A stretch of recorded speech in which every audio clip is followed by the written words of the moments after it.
Hello everyone, MS Excel की आज की इस ट्रेनिंग सेशन में यानी कि डे 5 ट्रेनिंग सेशन में मैं आपको बहुत इंपॉर्टेंट फंक्शंस के बारे में बताऊंगा।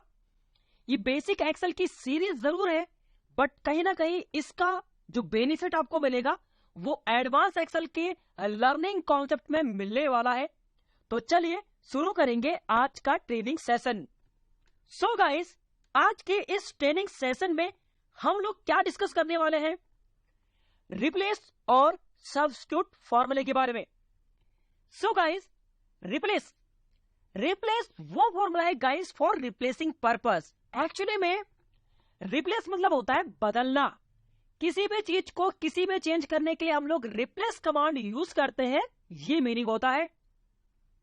इसी का एक्सटेंडेड पार्ट आता है आपके पास सब्स्टिट्यूट। ओके गाइस, ये क्या करता है? Replace existing text to the new text. Actually में अगर कोई टेक्स्ट आपके पास ऑलरेडी दिया गया है, उसके बदले में अगर आपको कोई दूसरा टेक्स्ट प्लेस करना है तो हम यूज करते हैं सब्स्टिट्यूट कमांड। गाइस, दोनों एक ही सिक्के के दो पहलू हैं। रिप्लेस बेसिकली चेंज करने के लिए यूज किया जाता है, द चेंजिंग कॉन्सेप्ट। सपोज आपने कोई एक शर्ट परचेज करी, अगर उसका साइज मेंटेन नहीं हो रहा या उसका कलर आपको समझ नहीं आ रहा, तो आप क्या करते हैं गाइस? प्रोडक्ट थोड़ा बड़ा ले सकते हैं। साइज का इश्यू है तो आप साइज चेंज कर सकते हैं। अगर कलर का इश्यू है गाइस तो आप दूसरे कलर का प्रोडक्ट ले सकते हैं। तो कुछ की इस तरह से आपका रिप्लेस फॉर्मूले का यूज किया जाता है। बट हम बात करेंगे सब्स्टिट्यूट फॉर्मूले के बारे में। तो सब्स्टिट्यूट का ये कहना है गाइस कि किसी भी दिए गए टेक्स्ट की जगह कोई दूसरा टेक्स्ट आप प्लेस कर सकते हैं डिपेंडिंग ऑन द कॉन्सेप्ट। तो बेसिकली गाइस सबसे पहले स्टार्ट किया जाता है डेफिनेशंस। तो डेफिनेशन समझना बहुत जरूरी है क्योंकि बेसिक यानी कि फाउंडेशन कोर्स कहा जाता है। इसकी कंपैरिजन वीडियो आने वाली है आने वाले टाइम में। तो स्टार्ट करेंगे आज का ट्रेनिंग सेशन। सबसे पहले गाइस P1 यानी कि प्रैक्टिकल 1 में सीखते हैं। सो गाइस, यहाँ पे पार्ट आता है कुछ इस तरीके का क्वेश्चन कि एबीसी को चेंज करना है आपको एक्स वाई जेड में। दैट मीन्स हमारे पास एक आईडी जनरेटेड है कुछ इस तरीके का। अगर गाइस आपका ये क्वेश्चन है कि इसको कैसे बनाया गया है, तो बहुत बेसिक्स है। आपको लिखना है ABC001 एंड होल्ड करके यहां से ड्रैग कर दीजिए। आप इसको माउस को ड्रैग करते हुए ऐसे, एंड अगर आप ड्रैग करेंगे देखेंगे, look at the guys answer. यहाँ पे आपके पास एक सीरीज बनती हुई नजर दिखाई दे रही है। तो बेसिकली बहुत आसानी इस तरह से आप जनरेट कर सकते हैं डेटा को। इस तरीके का डेटा हमारे पास अवेलेबल है and the question is that कि एबीसी को चेंज करना है आपको एक्स वाई जेड में। तो कैसे किया जाएगा? ये करने के लिए गाइस जैसे मैंने आपको बताया पैटर्न, आपको पैटर्न पढ़ना पड़ेगा तब जाके इसको स्टार्ट कर सकते हैं। सो गाइस, सब्स्टिट्यूट को सीखने के दो तरीके हैं। पहला तरीका आता है Ctrl+H। ये बेसिकली एक ऐसी कमांड है जो किसी भी चीज को किसी में चेंज करती है, रिप्लेस करती है, बदलती है। क्वेश्चन था कि एबीसी को चेंज किया जाए एक्स वाई जेड में, तो डेटा को पहले सिलेक्ट करेंगे आप, जितना भी डेटा आपके पास है। प्रेसिंग द Ctrl+H बटन, आपने Ctrl+H प्रेस करना है। इसके बाद आता है फाइंड व्हाट। फाइंड व्हाट में आप चाहते क्या है, यानी कि जिसको ढूंढना चाहते हैं। तो ढूंढना किसको चाहते हैं? ABC। और उसकी जगह चाहिए क्या, वो मेंशन कर दीजिए एक्स वाई जेड।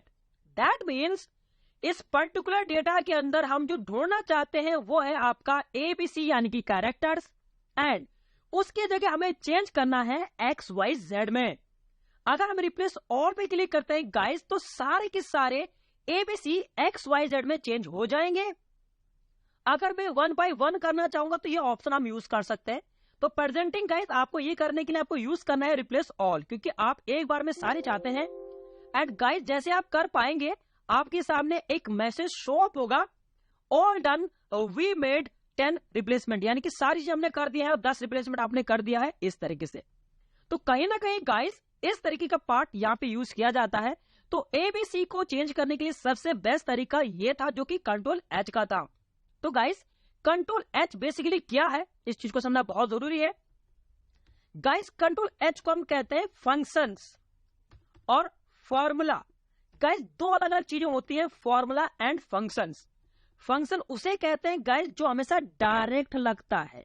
कोई चीज अगर डायरेक्टली अप्लाई हुई तो उसको हम कहते हैं फंक्शंस। एंड फॉर्मूला उसे कहते हैं जिसका कोई नाम होता है। एग्जाम्पल, सम। सम एक फॉर्मूला है। फाइंड एक फॉर्मूला है जो आपने पढ़ा है। अगर आप देखेंगे इक्वल टू करके सम जो ये आता है गाइस, इसको फॉर्मूला कहा जाता है। तो कुल मिला के ये कहना है कि फंक्शन हमेशा डायरेक्ट लगता है जिसका कोई नाम नहीं होता, और फॉर्मूला उसे कहते हैं जिसका कोई नाम होता है। तो दो अलग अलग चीजें हैं गाइस, ये चीज को समझना जरूरी है। डायरेक्ट यानी कि जिसका कोई नाम नहीं, जैसे माइनस, घटाना है अगर आपको गए तो आप माइनस यूज करते हैं। अगर किसी चीज को डिवाइड करना तो आप ये साइन यूज करते हैं, राइट। तो कहीं ना कहीं चीजें आपने देखी होंगी। तो गाइस इसको फंक्शंस कहा जाता है, और फॉर्मूला उसका जिसका कोई नाम हो, किसी का सेल रेफरेंस अवेलेबल हो। पार्ट 2 में आपके पास इस तरीके का कॉन्सेप्ट आएगा। So we have the IDs. आपके पास कुछ भी आईडीज हो सकती है गाइस, डिफरेंट डिफरेंट कॉन्सेप्ट के आधार पे। अब गाइस क्वेश्चन यहाँ पे ये आता है, फर्स्ट 3 कैरेक्टर्स को चेंज करना है आपको XYZ में, यानी कि शुरुआती डिजिट जितने भी हैं आपके वो चेंज कर दिया जाए XYZ में, तो क्या किया जाएगा। अब गाइस यहाँ पे दो चीजें होंगी। कंट्रोल H हम यूज नहीं कर सकते। कंट्रोल H हम इसलिए यूज नहीं कर सकते, द कॉन्सेप्ट इज दैट कि क्योंकि कंट्रोल H तब किया जाता है जब आपके पास सिमिलर डेटा है। डेटा गाइस यहाँ पे टोटली डिफरेंट आपके पास है, क्योंकि आईडीज आपके पास अलग अलग है। तो हमें यूज करना पड़ेगा equal to part REP, replace formula लगाएंगे। अब गाइस ये कैसे समझे कि रिप्लेस कब लगेगा और कंट्रोल H कब लगेगा। कंट्रोल H गाइस तब लगता है जब आपके पास सिमिलर डेटा हो, यानी कि सेम डेटा आपके पास अगर अवेलेबल है तो आप यूज करेंगे रिप्लेस का formula. Okay, sorry, control H का पार्ट। और जब आपको ये पता ना हो कि मुझे कितने नंबर की वैल्यूज को पिक करना है, मतलब पोजीशन वाला पार्ट अगर आपके पास है, तो आप यूज करेंगे रिप्लेस का फॉर्मूला। तो कंट्रोल H तब किया जाएगा जब आपका सिमिलर डेटा हो, यानी कि एक जैसे डेटा था, जैसे XYZ को ABC में चेंज करना था, ये मीनिंग था, तो कंट्रोल H आप यूज करेंगे। बट अगर आपके पास पोजिशनिंग वाला पार्ट हो तो हम यूज करते हैं रिप्लेस वाला फॉर्मूला। तो वी आर टैप प्रेस करेंगे। अब गाइज यहाँ पे 4 चीजें आ जाती है यहाँ पे कि ओल्ड टेक्स्ट, यानी कि टेक्स्ट क्या है जी, तो टेक्स्ट अपना जी ये है A2 सेल, यानी कि ये वाला, कॉमा इस सेल के अंदर अगर ये सेल है तो कितने नंबर वाला चेंज करेंगे, ये क्वेश्चन है। तो क्वेश्चन के आधार पे बनता है आंसर। मैंने कहा पहले के 3 डिजिट, दैट मींस हम लिखेंगे 1, यानी कि इस सेल में जाओ, इस सेल में जिसको चेंज करना है वो पहले नंबर पे है, और उसके डिजिट्स कितने हो जाएंगे जी 3, और करने किसमें है XYZ। तो बहुत आसानी से मैंने आपको बताया कि इस सेल में जाएं, इस सेल में जिसको चेंज करना है वो पहले नंबर पे आधारित है, एंड उसके साथ 3 डिजिट्स को आप चेंज करेंगे, उसको मिलाते हुए ऐड करना किसमें गाइस XYZ में, इन्वर्टेड कोमा के अंदर एंटर प्रेस करेंगे और कंट्रोल D करेंगे, तो सारी की सारी पोजीशनिंग आपकी चेंज हो चुकी है। तो कहीं ना कहीं पोजीशन वाला पार्ट यूज किया जाता है रिप्लेस का। ऐसे ही अगर मैं आपको ये कहता हूं कि मुझे 4th डिजिट को चेंज करना है रिप्लेस करके, तो आपने यूज किया रिप्लेस। इस सेल में जिसको चेंज करना है वो कितने नंबर पे है, दैट मींस 4th नंबर पे अवेलेबल है। नंबर ऑफ कैरेक्टर्स, कितने डिजिट्स आप चेंज करेंगे, मैंने कहा 1, क्योंकि मुझे चौथा ही चेंज करना है, so I can go with 1 parts. End करना किसमें है, सपोज हमने कहा D, दैट मीन्स कि इस सेल में जाओ, जिसको चेंज करना है वो 4थे नंबर पे अवेलेबल है, उसका एक ही डिजिट चेंज करना है, और करना किसमें है D में, और होल्ड करके कंट्रोल D अगर आप करेंगे तो यकीन मानिए आपके पास आंसर किस तरह से आ जाएगा। तो ये क्वेश्चंस के आधार पे हमने 4th कैरेक्टर को D में चेंज करना सीखा, ये मीनिंग। तो 2 प्रकार की कॉन्सेप्ट मैंने आपको यहाँ पे क्लियर कर दिए हैं प्रैक्टिकली। तीसरा पार्ट गाइस सबसे यूनिक है, सबसे उम्दा है, प्रेजेंटिंग द एक्सेल के अंदर substitute function. One of the best formula है गाइस। अगर आप बेसिक्स के अंदर सीखेंगे तो एडवांस में भी बहुत बड़े तरीके से आप इसको सीख सकते हैं, राइट। और एडवांस एक्सेल में सबसे बड़ा रोल अगर किसी चीज का है तो वो है आपका सब्स्टिट्यूट फंक्शंस का। तो बने रहिए इस कॉन्सेप्ट के साथ। तो जैसे कि गाइस मैंने डेफिनेशन आपको बताई थी कि replace existing text to the new text, meaning ये है कि दिए गए टेक्स्ट की जगह कोई दूसरा टेक्स्ट प्लेस किया जाता है, इसकी वजह से उसको कहते हैं सब्स्टिट्यूट। तो आपको यहाँ पे गाइस क्वेश्चन ये था कि ए को पी में चेंज कर दिया जाए।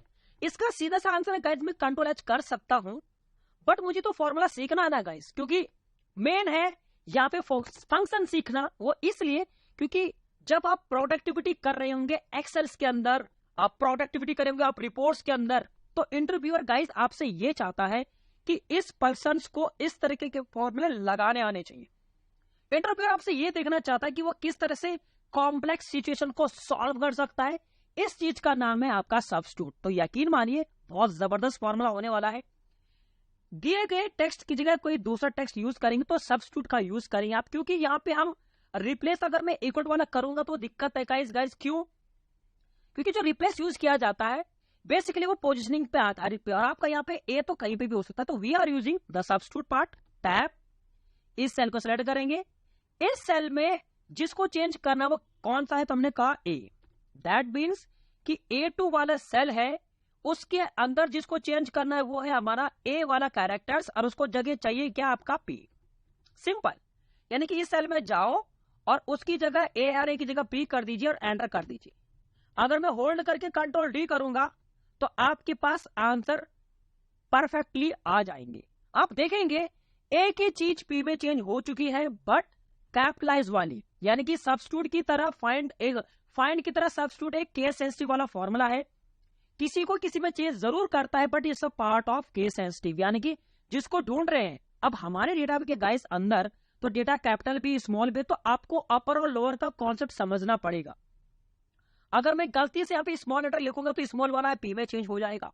तो यकीन मानिए डायनेमिक फॉर्मूला बनाने के लिए क्या करना पड़ेगा, आप इसके अंदर यहाँ पे जस्ट फॉर्मूला लगा दीजिए, अपर और लोअर में से कोई एक फॉर्मूला, क्योंकि जिसको आप ढूंढ रहे हैं वो है ए यानी कि कैपिटल। तो आप यकीन मानिए आपको लिखना पड़ेगा अपर यानी कि कैपिटल, ब्रैकेट ओपन, और A2 दैट मीन सी, यानी कि फॉर्मूला कह रहा है कि सेल को पहले कैपिटल में कन्वर्ट कर दो। कैपिटल में कन्वर्ट करने के साथ जैसे ही आपको उसके अंदर ए डिजिट्स मिलेगा और ए की जगह पी चेंज हो जाएगा, ये मीनिंग है। तो ये है गाइस डायनेमिक फॉर्मूला। यकीन मानिए सब्स्टिट्यूट का पार्ट बहुत जबरदस्त है। एडवांस एक्सेल में आपने हमारी पुरानी वीडियोस देखी होगी, नहीं भी देखी तो मैं आई बटन में मेंशन कर दूंगा। सब्स्टिट्यूट का पार्ट बहुत ही जबरदस्त है, बहुत ही क्रेज है, ये वाला मीनिंग है। तो आज का टॉपिक इस तरह से है। अगर इसको मैं कंट्रोल डी करता हूं गाइस तो सारी की सारी वैल्यू हमारी ए की पी में चेंज हो जाएगी। तो यकीन मानिए फॉर्मूला हमारा ये कह रहा है कि सबसे पहले डेटा को कैपिटल में कन्वर्ट कर दो। कैपिटल में कन्वर्ट करने के बाद जैसी सारी डिटेल उसको कैपिटल वाली मिलेगी, उसकी जगह पी कर दिया जाएगा। तो सारा का सारा आंसर कुछ इस तरीके से है और डन। तो ये वाला पार्ट कुछ इस तरीके का है।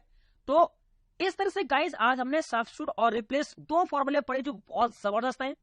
आई होप ये वीडियो आपको पसंद आया होगा। लाइक जरूर करें, कमेंट जरूर करें और नोटिफिकेशन को ऑन जरूर करें, ताकि गाइज आपको नई वीडियो की नोटिफिकेशन मिले। और कहीं ना कहीं गाइज कमेंट करना बहुत जरूरी होता है, क्योंकि अगर आपका कमेंट आप हमें मिलेगा या आपका कोई क्वेश्चन अगर हमें मिलेगा तो उस पर हम कोई ना कोई वीडियो जरूर बनाएंगे और डेफिनेटली वो सब लोगों के लिए हेल्प करेगी। तो थैंक यू सो मच इस वीडियो को पूरा देखने के लिए। Till then bye, good bye. Practice जरूर करिए और कमेंट बॉक्स में जरूर मेंशन करें। मिलते हैं नेक्स्ट वीडियो में।